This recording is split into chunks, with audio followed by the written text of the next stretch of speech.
ఇంత చక్కటి కార్యక్రమం అనే దానికంటే ఒక ప్రభుత్వం ఏదైతే ఆపదలో ఉన్న ప్రజలకి ఏ విధంగా అయితే ఆదుకోవాలో ముందుకొచ్చి ఇలా ఆదుకోవడం చాలా సంతోషాన్ని కలిగిస్తుంది.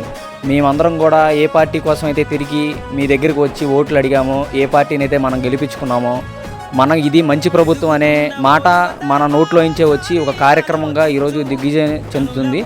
ఎందుకంటే రాజు అనేవాడు మనకు కావాలి. ఎందుకంటే పరిపాలన కానీ మనం ఎంత కష్టపడి తిరిగి ఏం చేసుకున్నా, మన కుటుంబాన్ని మనం పోషించుకున్నా రాజు అనేవారు ఒక రాజ్యానికి కావాలి. అలాగే మన రాష్ట్రానికి నారా చంద్రబాబు నాయుడు గారు ముఖ్యమంత్రిగా, అలాగే పవన్ కళ్యాణ్ గారు ఉప ముఖ్యమంత్రిగా నిస్వార్థంతో టైం అనేది లేకుండా మనమైనా సరే 8-9 అయితే పడుకుంటాం, అలాగే పొద్దున్నే లెగుస్తాం. వాళ్ళు అలా కాకుండా విజయవాడ ప్రాంతంలో వరద బాధిత ప్రాంతంలో అక్కడే ఒక హౌస్ లాగా క్రియేట్ చేసుకొని కలెక్టర్ ఆఫీసులో ఉండి చేశారంటే ఇంతకు మించి మనకేం సంతోషం అనిపించట్లేదు. అందరూ చాలా ధైర్యంగా ఉన్నారు, చాలా ధైర్యంగా బతుకుతున్నారు. సరైన నాయకులు పైన ఉన్నారు. మనకి ఎటువంటి విపత్తు వచ్చినా, ఎటువంటి సమస్య వచ్చినా వీళ్ళు మన ముందుకు వచ్చి సమస్య పరిష్కరిస్తారనే ధైర్యంతో ఉన్నారు.